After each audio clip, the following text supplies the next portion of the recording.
Bonjour à tous les amis, c'est Kaiser. Aujourd'hui, nous allons analyser les 10 meilleurs types de joueurs beaufs. Alors, c'est parti! Numéro 1, le bid à bière. Ce tank n'en est pas vraiment un. En effet, c'est plutôt un off-tank. C'est-à-dire qu'il est à mi-chemin entre un DPS et un tank. On les reconnaît facilement avec leurs boucliers frontaux massifs adipeux, ou en langage courant, un abdal, abdos au singulier. Grâce à cette particularité, le bid à bière possède 400 PV, soit 2 fois plus que les personnages lambda. Ce nombre conséquent de PV se fait au sacrifice d'une vitesse réduite de 25%. Sa capacité numéro 1 est de boire une bière.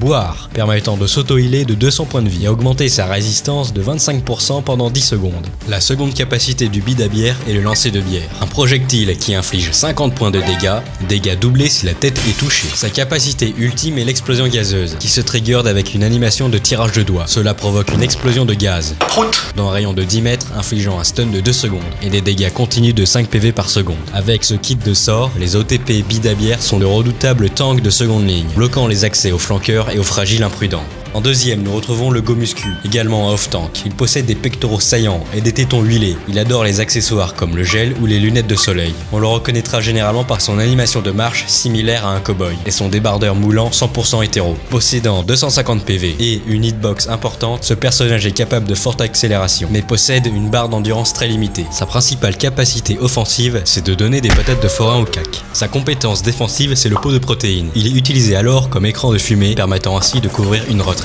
ou un push. Sa compétence ultime, c'est la piqûre fruitée de Nano Boost. Cela double ses PV, sa vitesse et ses dégâts pendant 8 secondes. Pour des raisons légales, je n'ai pas le droit de dévoiler le contenu de ce Nano Boost. Nano Boost administré, une piqûre et ça repart. Naturel? Oui.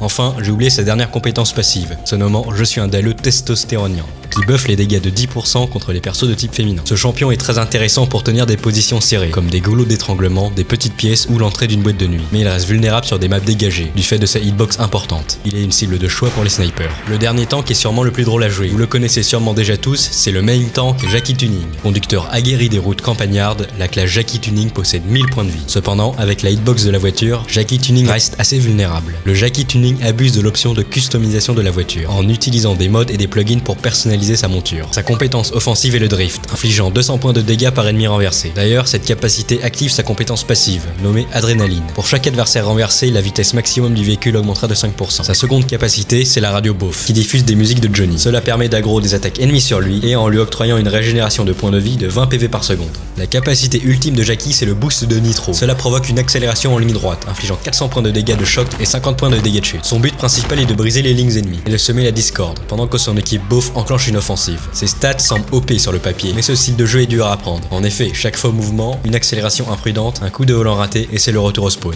Numéro 4. Le numéro 4 est un DPS. Les DPS ont pour objectif de faire le maximum de dégâts à la ligne ennemie. Voici le DPS le plus commun. Il se nomme le guerrier mulet, possédant une coupe de cheveux issue des plus vieilles versions du jeu, datant de l'alpha 2.2 Charlemagne. Le guerrier mulet est caractérisé par une moustache de qualité 4K, ajoutée via le shop. Possédant 200 PV et infligeant des dégâts modérés au cac, il ne possède pas d'atouts spéciaux. Numéro 5. Le Footix. Le Footix est un DPS lanceur de ballon. Il attaque en frappant son projectile, avec une force conséquente. Les dégâts d'impact sont de 120 points. Les dégâts sont doublés dans la tête, et si il vise les testiboules, les dégâts sont triplés. Oh, dans la nuit! Mais c'est seulement les meilleurs joueurs qui atteignent ce niveau d'aim. Ce champion ne possède que 100 points de vie. Et oui, c'est un footballeur quand même. Ce champion est utile pour sniper des adversaires de loin. Par contre, il est relativement faible à courte portée, car sa compétence tacle est juste une capacité d'autodéfense. Numéro 6. Le thug de campagne. Possédant un scooter, une 50 faisant office de monture, il possède 50 PV et sa monture 200 PV. C'est un DPS de type flanqueur, c'est-à-dire qu'il a pour but d'harceler ses ennemis sans se faire prendre. Le wheeling est l'une de ses capacités offensives. Il se positionne en haut arrière avant d'initier un choc frontal infligeant 100 points de dégâts. Sa dernière capacité offensive est de lancer une pomme, ayant une cadence de tir de 10 coups par minute et infligeant 10 points de dégâts. Le thug de campagne se caractérise par une casquette de mauvaise qualité, des Nike TN et des textures d'acné prononcées au niveau du visage. C'est plus Schwarzkopf, mais Starfskops. Ce perso est plus puissant en bande organisée, similaire à une mini blitzkrieg très mobile, mettant en panique les lignes adverses. Cependant, en solo, il reste peu efficace. Numéro 7. Le pétanquiste. Équipé de ses casquettes Ricard, son Marcel tactique, sa moustache HD, le lanceur de boules est un redoutable adversaire de moyenne distance. Il lance des boules en acier, infligeant 100 points de dégâts. Cette classe, comme son nom l'indique, est très efficace contre les tanks. Il possède 2 modes de tir spéciaux, le tir ou la pointe. Je ne rentre pas dans les détails, mais demandez au main pétanquiste dans les commentaires pour plus d'informations. Et enfin, pour terminer, les supports, ayant pour objectif de soigner et buffer les autres beaufs. Numéro 8. Les soigneurs de type DJ Albert. Ils diffusent de la musique de type Patrick Sébastien ou Joule. Cela régénère de 200 points de vie tous les beaufs alliés dans une zone de 30 mètres, et en infligeant 20 points de dégâts auditifs aux non-beaufs. C'est parti.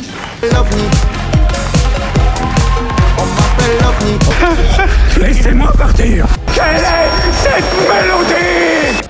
Numéro 9, la classe Didier le charcutier, avec sa compétence saucisson à l'ail, permettant d'augmenter les dégâts de 20% d'un beauf allié pendant 5 secondes. La compétence rillette permet de régénérer l'endurance et le moral des alliés. Enfin, la capacité ultime c'est le barbecue saucisse merguez. Cela buff les dégâts de 50% de tous les beaufs, tout en aveuglant les ennemis dans un nuage de fumée. Le dernier, le numéro 10, sûrement le personnage central de la composition beauf, le plus méta et indispensable. Voici le tavernier. Il peut octroyer des gobelets de pastis, qui régénèrent 20 points de vie aux alliés. La seconde compétence, pack de crocs, pose au sol, un pack de bière soignant les alliés la consommant. Enfin, la capacité ultime, c'est le shooter surprise, un alcool fort spawn dans la main du tavernier, et les effets sont variables selon l'alcool obtenu. La vodka rend invincible les alliés pendant 8 secondes. Le whisky double les dégâts d'un allié ciblé, et l'eau de vie inflige 100 points de dégâts aux ennemis, suivi de 5 points de dégâts de brûlure par seconde. Voilà, si vous voulez rejoindre la guilde de beauf, trouvez le club de foot de votre village, ou le terrain de pétanque du coin. Les inscriptions sont ouvertes toute l'année. Vous commencerez niveau 1, petit foie. Au niveau 10, vous serez promu gros foie, et aussi membre officiel de la guilde. Niveau 25, vous passerez le grade ultime de pilier de bar, et obtiendrez l'atout foie d'acier. D'ailleurs, dites-moi dans les commentaires votre classe actuelle et votre compétence principale. En attendant, mettez un pouce bleu, abonnez-vous, montez en level, farmez des mobs et surtout, survivez dans ce MMORPG bizarre. Alors moi je me déco et je vous dis à la prochaine. C'était Kaiser à la bonne heure, sayonara bande de Tarba.